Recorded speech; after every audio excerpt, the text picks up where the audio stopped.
23 वर्षांपूर्वी पुणे शहरामध्ये रक्तरंजित खुनाचा एक गुन्हा घडला।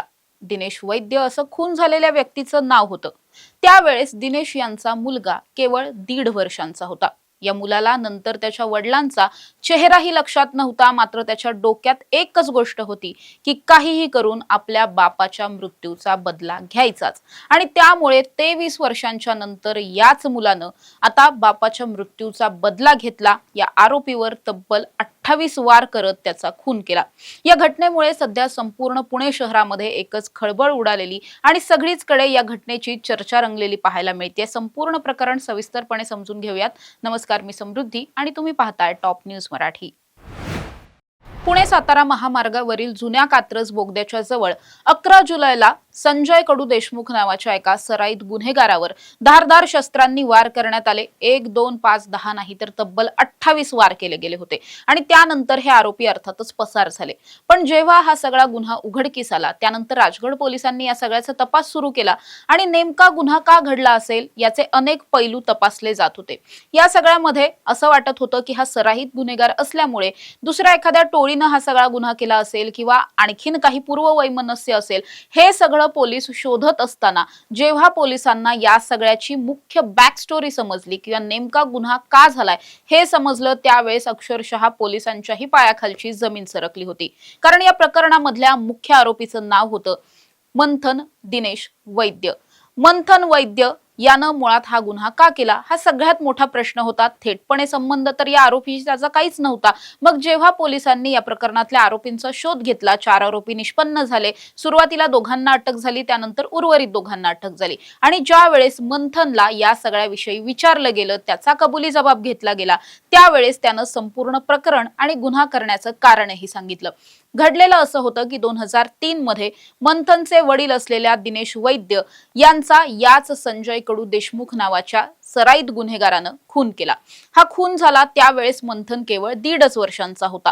नंतरच्या काळात जेव्हा त्याला हे समजलं, जसा तो मोठा झाला आणि त्याला हे समजलं की आपल्या वडिलांचा एका व्यक्तीनं खून केलेला होता, तेव्हापासून त्याला असं वाटत होतं की काहीही करून वडिलांच्या खुनाचा बदला घ्यायचा। त्यासाठी म्हणून त्याच्या डोक्यात अनेक कटही शिजत होते।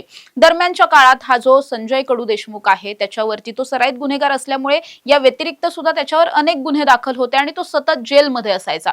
या सगळ्या गुन्ह्यामधून ज्या दिनेश वैद्य यांचा जो गुन्हा होता त्या गुन्ह्यामधून नंतर त्याला जामीन वगैरे मिळाला, त्याने आणखीन काही गुन्हे केले, त्यामुळे तो पुन्हा जेलमध्ये गेला।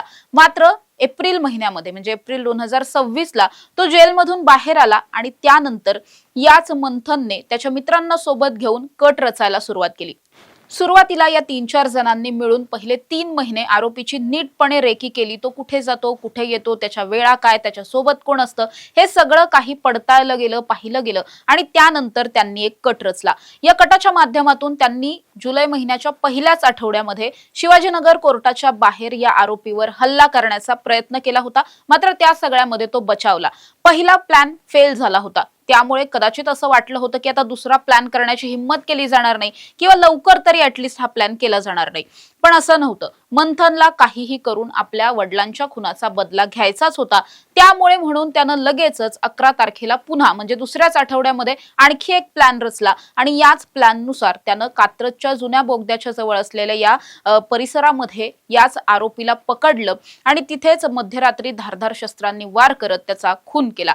हा सगळा प्रकार झाल्याच्या नंतर अर्थातच हे चौघेही जण घटनास्थळावरून पसार झाले। पोलिसांनी गुन्हे दाखल केले आणि त्यानंतर या आरोपींना आता अटकही झाली आहे। मंथननं आपण आपल्या वडिलांच्याच खुनाचा बदला घेण्यासाठी म्हणून हा सगळा कट रचला आणि खून घडवून आणला याची कबुली सुद्धा दिली आहे। आणि 23 वर्षांनंतर फिल्मी स्टाईलनं हे जे काही घडलेलं आहे त्याची चर्चा सध्या संपूर्ण पोलीस दलामध्ये सुद्धा आणि पुणे शहरामध्ये सुद्धा सुरू असलेली पाहायला मिळते। पण या घटनेमुळे पुन्हा एकदा अशा पद्धतीचे जुने वाद उफाळून जर हत्या होत असतील तर कुठेतरी पुणे शहरामध्ये पोलिसांचा धाक कमी झालाय का हा प्रश्न निर्माण होतोय। लहान लहान टोळ्या निर्माण होत आहेत आणि खून के बदले खून ही जी काही प्रवृत्ती मानसिकता सुरू झालेली आहे किंवा ही जी मानसिकता वाढीस लागलेली आहे, या सगळ्याचा कुठेतरी तोटा हा नक्कीच होतोय आणि समाजावर या सगळ्याचा खूप मोठा परिणाम होतोय हे सुद्धा जाणवतंय। त्यामुळे ही सगळी मानसिकता कमी करण्यासाठी म्हणूनही पुणे पोलिसांनी काहीतरी काम केलं पाहिजे अशी सुद्धा मागणी समोर येताना पाहायला मिळते। अशा ताज्या आणि महत्त्वाच्या बातम्यांसाठी